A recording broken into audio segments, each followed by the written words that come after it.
The registration fees kept going up. The uniforms kept getting cheaper. And if you had asked anybody at the snack shack how those two things could both be true at the same time, they would have shrugged and blamed the economy. Because that is what people do when the math does not add up, and they are too tired from working doubles to chase it. But I am a machinist, and I do my own taxes, and I have spent my whole life around numbers that either reconcile or do not. And the numbers at that little baseball league had stopped reconciling a long time before anyone said a word about it. My name is Wade. I run a lathe at a parts plant in a mill town where the mill has been closing in slow motion for 20 years. And on spring evenings for the last decade, I have coached Little League from the third base dugout, which is the best unpaid job I have ever had. This is a story about a man who thought a small-town youth league was his own private bank account, and about the fact that he picked a town full of people who count every dollar because they have to, and coached his teams in front of the one volunteer who could not stop himself from doing the arithmetic. It is a quiet story. Most of the good ones are. Let me tell you about the league first, because you have to love it a little to understand why what happened made me as angry as it did, in my cold and quiet way. Our league is not fancy. It is a couple of diamonds carved out of a field behind the old elementary school, a snack shack that runs on volunteers, and a deep fryer that should have been replaced during a previous administration, and a few hundred kids in hand-me-down cleats who get to be, for 2 hours on a Tuesday, the most important people in the world. For a lot of those families, that registration fee is a real decision. It is a fee or fix the car decision. And the league had always known that, and it always had a quiet fund to help families who could not swing it. Because that is what a town like ours does. The treasurer was a man named Rick. Rick had been treasurer for about 6 years by the time any of this came to a head. And Rick was smooth. He wore a league polo like it was a business suit. He knew everybody's name. He sponsored a hole at the golf tournament. And he had a way of talking about the league's finances that made your eyes glaze over just enough that you stopped asking questions, which I came to understand was the entire point. He was connected in the way that men get connected in small towns. A cousin on the town council, a buddy who ran the bank branch, and he carried himself like a man who had decided a long time ago that nobody was ever going to check his work. The first thing I noticed was the uniforms, because I am a details guy, and the details had gotten shabby. When I started coaching, the kids got real jerseys, decent ones, with their names ironed on. Somewhere over a couple of seasons, that quietly downgraded to thin, cheap shirts that faded after 3 washes. The kind you buy in bulk for almost nothing.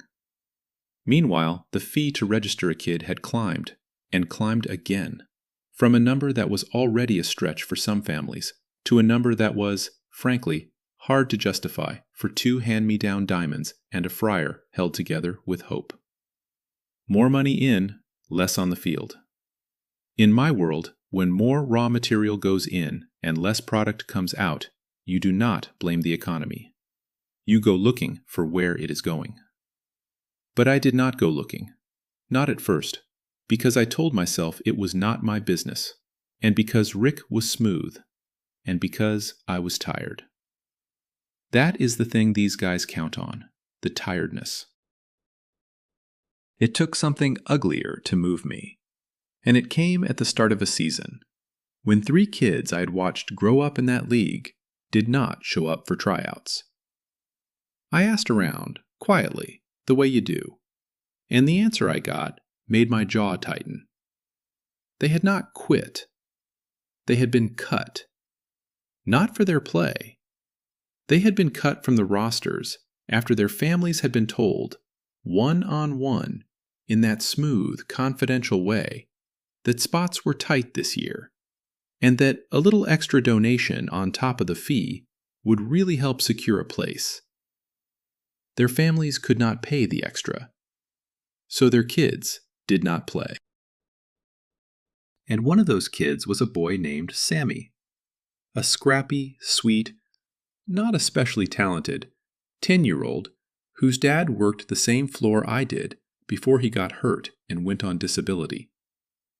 A family that did not have a little extra for anything, ever, and who had been made to feel, quietly, that their kid was not welcome on a field behind an elementary school in their own town because they could not slip a man in a polo an envelope. When I heard that, something in me went very still and very cold, the way it does when a machine is running wrong and I know I am about to shut the whole line down until it is fixed. I knew Sammy's family a little, enough to know how the conversation would have gone. His dad is a proud man, the kind who does not ask for help even when he has earned the right to. And I could picture exactly how it went. Rick pulling him aside with that confidential hand on the shoulder, all sympathy. Spots are tight this year, but you know, a little extra goes a long way toward securing a place. And Sammy's dad nodding and going home and not telling his boy why, just that the roster did not work out. That is the specific cruelty of a shakedown like that. It does not feel like theft to the victim. It feels like their own failure. Rick had built a machine that made proud, broke families blame themselves for their kid getting cut, and it ran quietly for years. And here is what got me, sitting with it that night. A kid does not get those seasons back. 10 years old happens once. The summer you are 10, and you make the team, and you strike out looking with the bases loaded, and your dad is in the stands anyway. That summer does not come around again, and Rick had been quietly stealing those summers from the kids least able to spare them so he could pocket an envelope. I have coached long enough to know that most of these kids are not going anywhere with baseball. That is not the point. The point is that for 2 hours on a Tuesday, they belong to something, and belonging is the one thing our town has never been able to afford to lose more of. Because here is the thing about a youth league. It is not a business, no matter how Rick dressed it up. It is a nonprofit. It exists, legally and morally, to serve those kids, all of them. And its money is not anybody's money. It is the league's money, held in trust for a bunch of children in faded jerseys. And a nonprofit's books are not a private diary. I knew that much going in, and I knew a little more than most because a few years back, when they needed a warm body, I had let myself get talked onto the league's board as an at-large member, a title I had treated as ceremonial and mostly ignored. It turned out that ceremonial title came with something Rick had apparently forgotten I had. It came with the legal right to inspect the books. So I stopped being tired. I went home after I heard about Sammy, and I sat at my kitchen table, the same table where I do my taxes every year, with a coffee and a calculator and a stubbornness my late father gave me. And I decided I was going to do to that league's finances exactly what I do to my own. I was going to reconcile them. Every deposit, every expense. 2 full years, line by line, until the numbers either added up or told me who had been lying. And I want to be clear, because this is the whole spirit of the thing. I did not raise my voice. I did not accuse anybody of anything. I just asked in writing, politely, as a board member, to see the books. Rick's reaction to that written request told me almost everything before I ever saw a single number. A man with nothing to hide hands you the folder. Rick did not hand me the folder. Rick got busy. Rick was traveling. Rick would love to sit down and walk me through it personally, because the accounting could be confusing to someone who was not familiar, which, coming from him to me, a man who reconciles tolerances to the thousandth of an inch for a living, was almost funny. He offered me a summary. I did not want a summary. A summary is a story someone tells you. I wanted the deposits and the statements, the raw material, the actual bank records, because numbers do not know how to lie, and the men who move them do. It took me a couple of months, and a couple more written requests, each one a little more formal than the last, citing the bylaws and the plain fact that a board member of a nonprofit has the right to review its financial records, before the material actually landed in my hands. And I noticed something in the delay itself, the same way I notice a vibration in a machine that is about to throw apart. The stalling was not the behavior of a man organizing paperwork. It was the behavior of a man deciding how much he could get away with not giving me. When the records finally came, they came grudgingly and incomplete, and the gaps were as informative as anything that was there. Then I did the boring, patient, unglamorous work that is the only thing that ever actually catches these people. And I did it at my kitchen table over about 3 weeks of evenings. I took the registration numbers, the count of kids who signed up, times the fee, and I built out what the league should have taken in. I took the sponsorships, the tournament, the snack shack, and added those. I built the whole income side from the ground up, from reality, from how many kids I could see with my own eyes in those cheap jerseys. And then I set that number next to what had actually been deposited into the league's account, according to the bank records I had finally pried loose. And the two numbers did not match. They did not match by a lot. Season after season, money that should have gone into that account had simply never arrived. I remember the night the gap first showed up clearly, because I actually got up from the table and walked around the kitchen and came back and ran the numbers a second time, the way you double-check a measurement when the first reading tells you something expensive. I did not want to be wrong about this. Being wrong about this would have been its own kind of terrible. Accusing a man in your own small town of stealing from children. So I was harder on my own arithmetic than I would have been on anyone else's. I gave Rick every benefit of every doubt. I assumed the highest plausible costs and the lowest plausible income. Tilted every estimate in his favor. And the gap was still there. Still big. Still season after season. That is when I knew it was real. Because it survived my trying to make it disappear. That is the oldest trick there is, and it is called skimming. And it is almost invisible if nobody ever builds the income side independently. Cash comes in, from registrations paid in cash, from the snack shack, from tournament fees. And instead of all of it hitting the deposit, some of it takes a detour into a pocket. And the books are made to balance against the smaller deposit, as if that smaller number were the whole truth. If you only ever look at the bank statement, everything reconciles perfectly, because the theft happens before the money is ever recorded. The only way to catch it is to know, from the outside, how much should have come in, and then to notice that less did. A machinist knows how much steel goes into a part. I knew how many kids paid to play.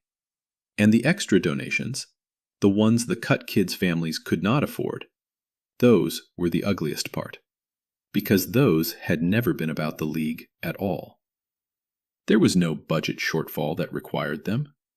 The fees more than covered the operation.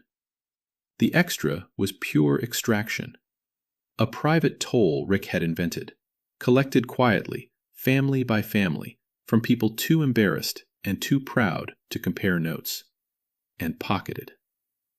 He had been cutting children whose parents would not pay a bribe, at a non-profit, in a mill town, and telling himself, I have no doubt, that he was a pillar of the community while he did it. 2 years of my reconciliation put a number on it, a specific, documented, defensible number.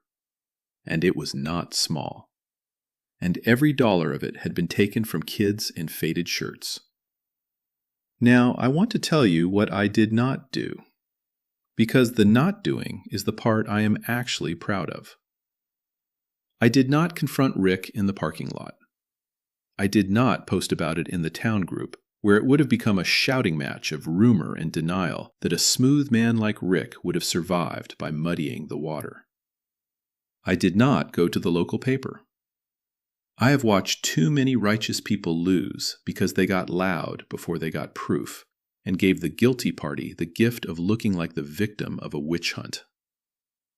I stayed quiet. I got exact. I put together a binder, the way I would put together the documentation for a part that failed.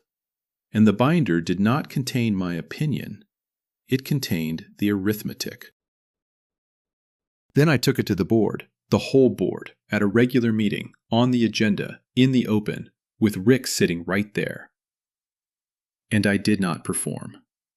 I did not make a speech about betrayal.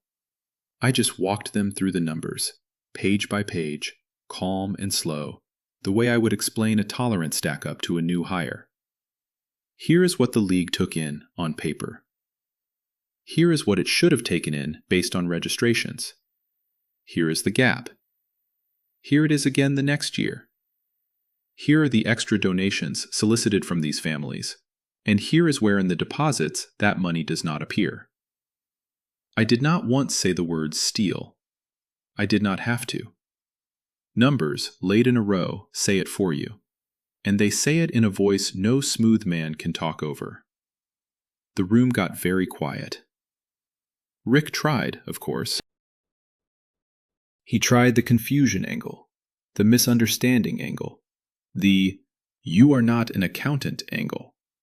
And I let him, because every explanation he reached for had to account for the same gap, and none of them could. And the longer he talked, the clearer it got to every parent and board member in that room that a man does not need 5 different innocent explanations, if even one of them is true. He tried to make it about me, about my motives, about who did I think I was.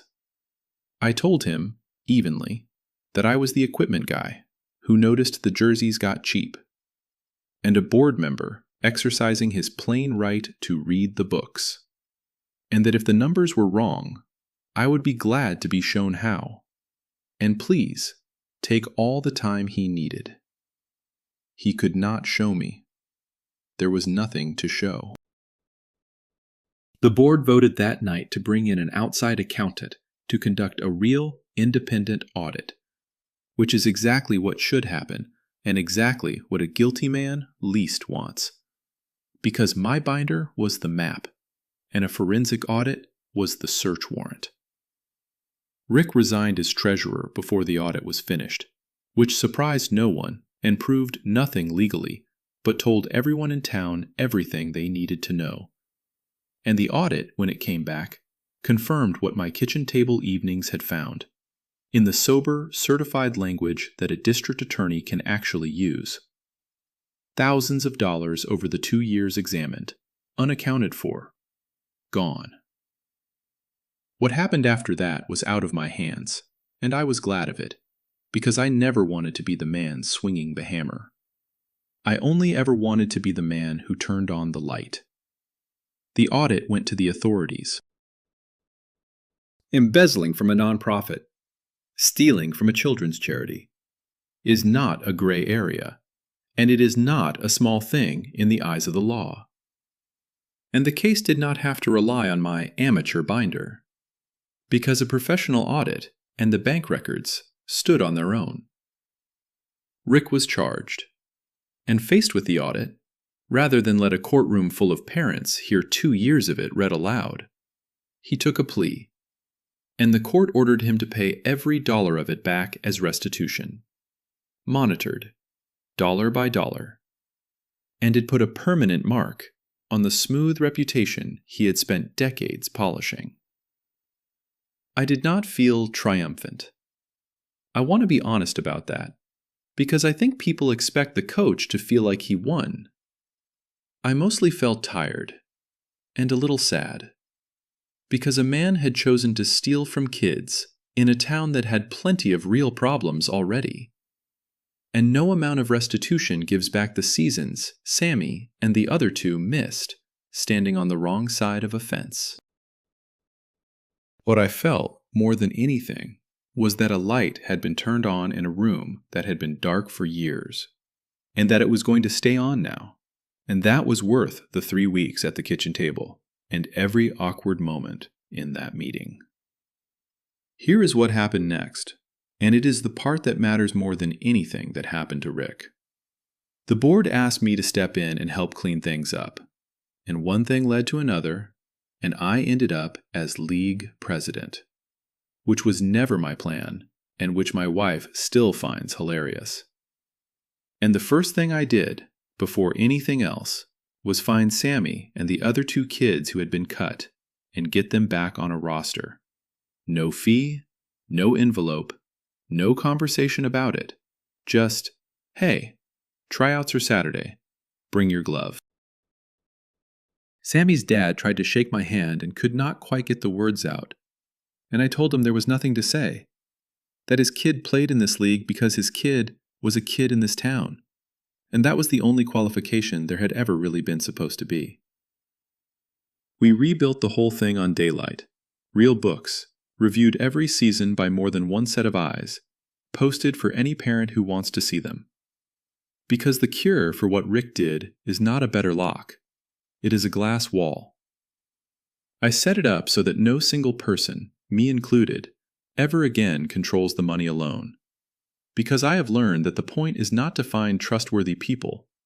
It is to build a system where even an untrustworthy person cannot get away with it, and where a trustworthy one is never suspected because everything is already visible.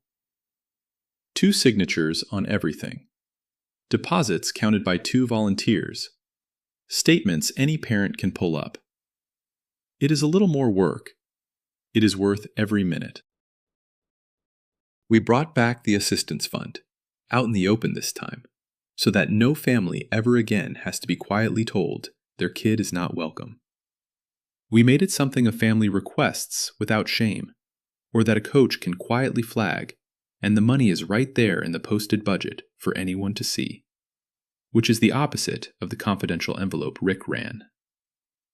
The jerseys are decent again. The fees came back down to something a Milltown family can actually manage, and last spring we had more kids registered than the league had seen in years. Because it turns out people will trust you with their children and their money when they can see exactly where both are going. I still coach from the third base dugout. That has not changed, and it never will. Because that dugout, not the president's title, is the actual point of my life on those spring evenings. And sometimes, in the middle of a game, I will look down the bench and see Sammy, a couple of years older now, and still not especially talented, and still loving it more than the naturals do. And I will think about how close he came to being quietly erased from something that was supposed to be his by right, and how the whole thing turned on nothing more heroic than a tired man refusing to accept that the numbers did not have to add up. They always add up. Somebody just has to be stubborn enough to do the arithmetic. If there is a lesson in this for you, it is not really about baseball. It is that the quiet, boring, careful work is the work that actually wins. The loud, righteous fight feels good and usually loses. The binder wins. So if something in your world does not reconcile, the fees going up while the quality goes down, the story that does not quite match the receipts, do not shrug and blame the economy. Build the income side yourself. Ask, in writing, to see the books you have a right to see. Stay calm, stay exact, and let the numbers speak, because they do not know how to lie, and the people who count on you being too tired to check are counting on the one thing you get to decide not to be. So let me leave you with the question we kicked around the snack shack for a whole season afterward. Was I right to spend 2 years of nobody's records and 3 weeks of my evenings quietly building a case before I ever said a word? Or should I have raised the alarm the second I heard those 3 kids got cut, and risked being wrong and loud instead of right and slow? Be honest about which one you would have had the patience for. And tell me where you are listening from tonight, your state and your age, and whether your town has a Rick or a Wade, or, if you are lucky, both, because every town seems to. If this one meant something to you, a like and a subscribe help more than you know, and I will see you in the next one.